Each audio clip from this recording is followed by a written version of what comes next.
Olá pessoal, vamos continuar nossa aula sobre vírus, ok? Então vamos lá, hoje eu vou falar sobre as doenças causadas por vírus. Então, gripe e resfriado. São vírus diferentes, mas os sintomas são semelhantes. Então, coriza, que é o nariz escorrendo, obstrução nasal, tosse, espirro. A febre e as dores no corpo normalmente aparecem na gripe e não no resfriado, tá? Vocês sabem que tanto uma quanto outra doença, os vírus são mutantes, então existem muitos vírus, tá? A transmissão por vias respiratórias. Aqui eu coloquei algumas pandemias, né? Gripe espanhola, entre parênteses são os vírus, né? H1N1. O H e o N são as iniciais de proteínas específicas do vírus, tá? Então surgiu na Ásia e uma dúvida aqui nos Estados Unidos, tá? Por isso esse ponto de interrogação, porque não tem muita certeza se foi divulgado ou não na época. Então 1918 e 1919. A gripe asiática H2N2, que surgiu na Ásia em 1957. A gripe Hong Kong, H3N2. Então, tá vendo? Olha, as proteínas são semelhantes, né? Tudo é gripe, só que as proteínas são diferentes. Então, por isso essa numeração aqui diferente, tá? Por conta das mutações, né? Hong Kong em 1968. A gripe aviária H5N1, que surgiu no sudeste da Ásia em 1997 e depois em 2003. A gripe suína H1N1, que a mutação desse vírus apareceu em 2009, ali pela primeira vez no México. Tudo bem? Poliomielite. A poliomielite é o poliovírus, então provoca febre, mal-estar, pode atacar a medula espinal e provocar paralisia. A transmissão é por água e alimentos contaminados, e a vacinação é essencial, que é a da gotinha, né? A vacina da gotinha. A raiva, rabidovírus, ataca o sistema nervoso central, tá? Vocês sabem que o central é encéfalo e medula espinal. Provoca dor ao comer e beber, por isso esse nome hidrofobia, porque a pessoa acaba tendo medo por conta da dor, medo de comer e beber. A transmissão é por saliva de cães, gatos, ratos e morcegos hematófagos, que são os animais que se alimentam de sangue. E a prevenção é a vacinação em animais domésticos. AIDS. Então, é o HIV. Esse vírus vai invadir os linfócitos T, que é um tipo de glóbulo branco que reconhece qualquer antígeno que entra no nosso organismo e vai induzir a formação de anticorpos. Então, o vírus invade justamente essa célula que vai afetar, com certeza, a imunidade, né? Porque aí não vai ter produção de anticorpos.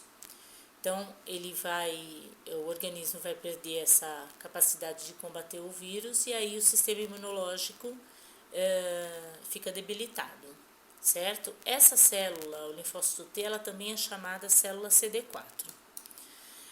Então, eu vou explicar melhor aqui para vocês, como eu falei na aula passada, que eu ia explicar agora assim, mais detalhado sobre o HIV. Então, vamos lá. Vocês sabem que os vírus alguns têm uma cápsula, no caso do HIV, isso aqui é uma cápsula, né, com as proteínas. Essas proteínas específicas desse vírus são chamadas de GP120. Então, essa proteína GP120 encaixa nesses receptores da membrana do linfócito T, ou célula CD4. Então, esses são os receptores da membrana onde essas proteínas vão encaixar. Então, ele encaixa aqui na membrana, aí ele vai entrar na célula. O que vai entrar na célula? Vamos lá, vamos recapitular o que eu falei na outra aula. Aqui seria a cápsula, no caso de um vírus encapsulado. O HIV é um deles. Aqui tem o capsídeo, que é um envoltório de proteína.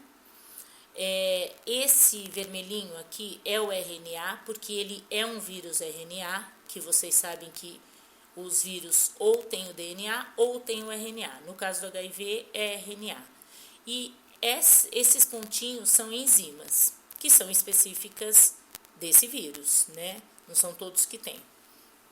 No caso do HIV, ele é um vírus RNA, mas ele é um retrovírus. Por que ele é um retrovírus? Porque ele tem uma enzima que vai transformar o RNA em DNA.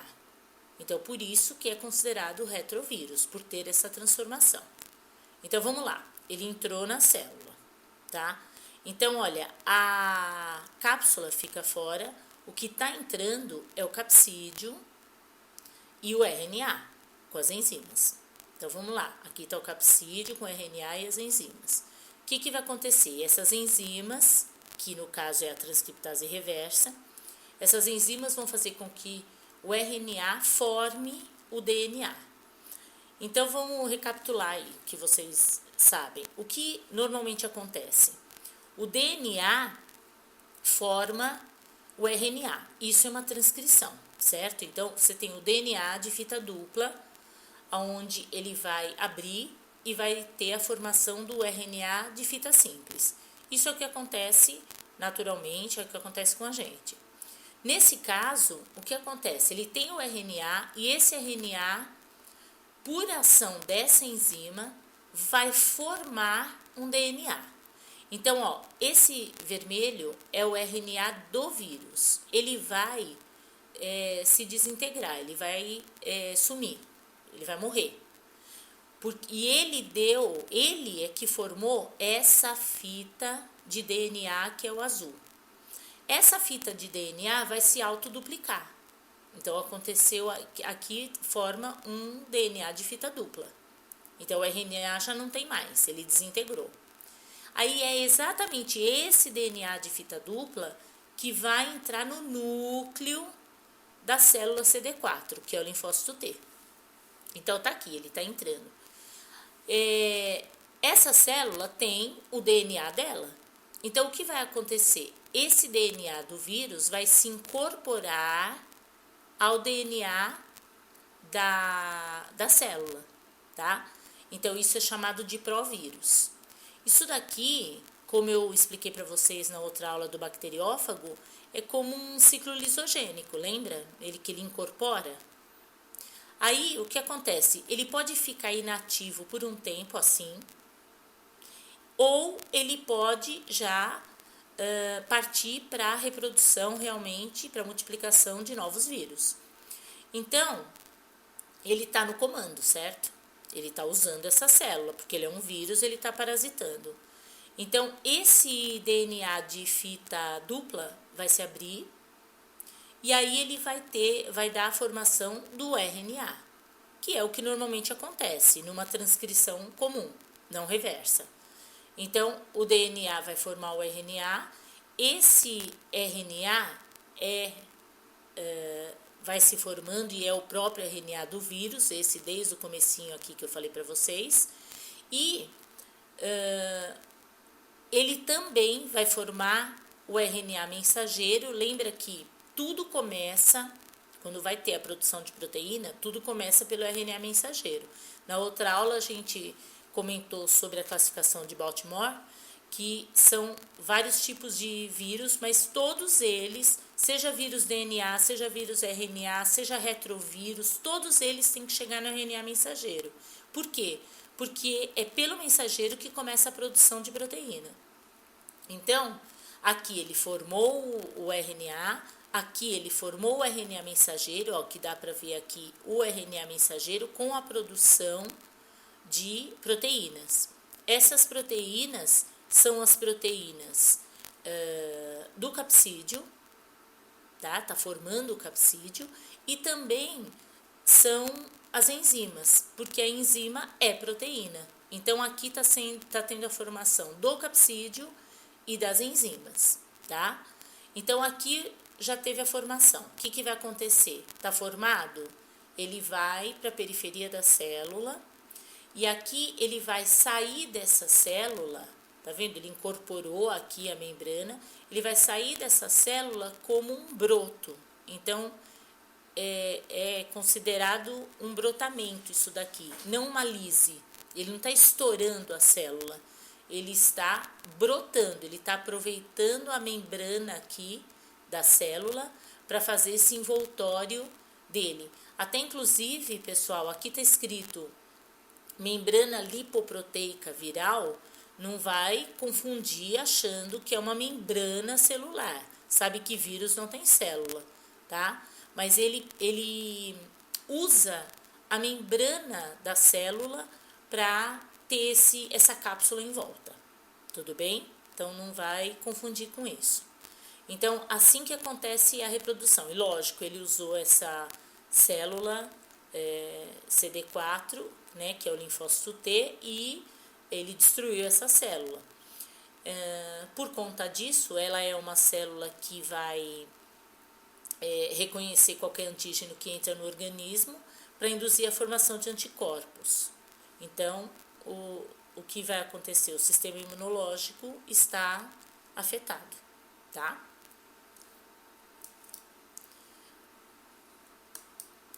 Dengue é o flavivírus. Tem a dengue clássica e tem a dengue hemorrágica. Na dengue clássica, febre alta, dor de cabeça, dor nos olhos, músculos, articulações, fotofobia, tem aversão à luz, inflamação na garganta, manchas vermelhas na pele. A hemorrágica é tudo isso e mais queda da pressão arterial, hemorragias na pele, no intestino e na gengiva. Zika, esse é o vírus. Febre leve, dores nas articulações, manchas vermelhas que coçam bastante, olhos vermelhos, também a fotofobia, alterações no sistema nervoso e provoca o nascimento de crianças com microcefalia, que seria um problema no desenvolvimento do cérebro das crianças, né? Fica pequeno. Chikungunya, esse é o vírus. Febre alta, dores, inchaço nas articulações, manchas vermelhas, coceira intensa. Percebe que essas 3 doenças têm sintomas semelhantes, tá? A febre amarela é o flavivírus, provoca febre alta, calafrios, cansaço, dor de cabeça, dores musculares, náuseas e vômitos. Em casos graves, ataca o fígado e os rins. Os olhos e a pele ficam amarelados por conta de ter comprometido o fígado, provoca hemorragias e até possibilidade de morte. No caso da febre amarela, são 2 ciclos que estão interligados. Então, tem o ciclo silvestre, onde tem o macaco. Esse macaco contaminado pelo vírus foi picado pelo mosquito do gênero Haemagogos e gênero Sabetes. Tá? São esses mosquitos que estão na mata.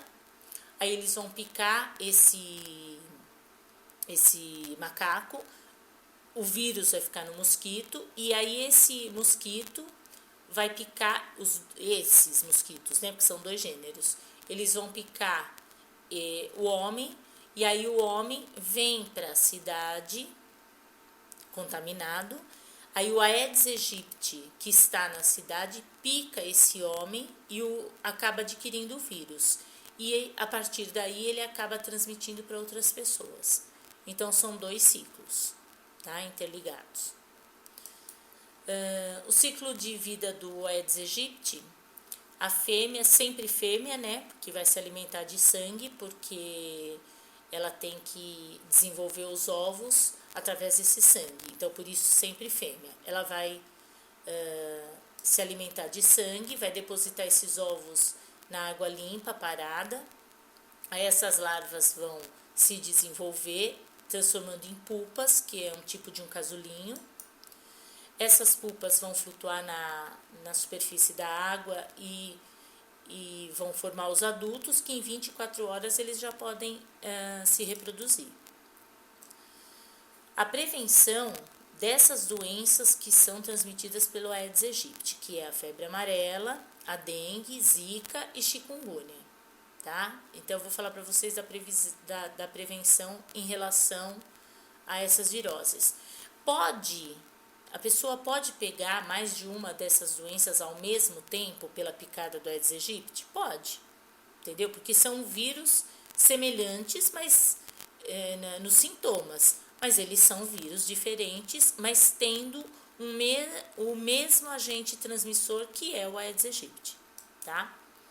Então, a prevenção: manter a caixa d'água sempre fechada, remover a água das calhas, eliminar a água da chuva acumulada na laje, lavar esses recipientes aí e manter fechado, não deixar pneus expostos por causa da água da chuva, jogar lixo, não em terrenos baldios e sim jogar lixo no lixo, manter os pratinhos dos vasos sempre com areia para não acumular água, guardar as garrafas sempre de boca para baixo. Tudo bem? Agora, pessoal, vou falar um pouquinho sobre o Covid, que vocês sabem que é uma doença respiratória, né? Que apareceu pela primeira vez na China e vai transmitir de pessoa para pessoa. Sintomas comuns: febre, cansaço e tosse seca, e em casos graves, febre alta, pneumonia, dificuldade de respirar. E os sintomas podem aparecer de 1 a 12 dias. Existem muitas coisas ainda aí, muitos estudos, então a gente não tem assim, muito o que acrescentar do Covid, porque ainda tem muita coisa para ser descoberta, tá? Bom, pessoal, terminamos esse assunto sobre vírus, tá? E eu espero que vocês tenham entendido. Até a próxima aula. Um beijo. Tchau, tchau.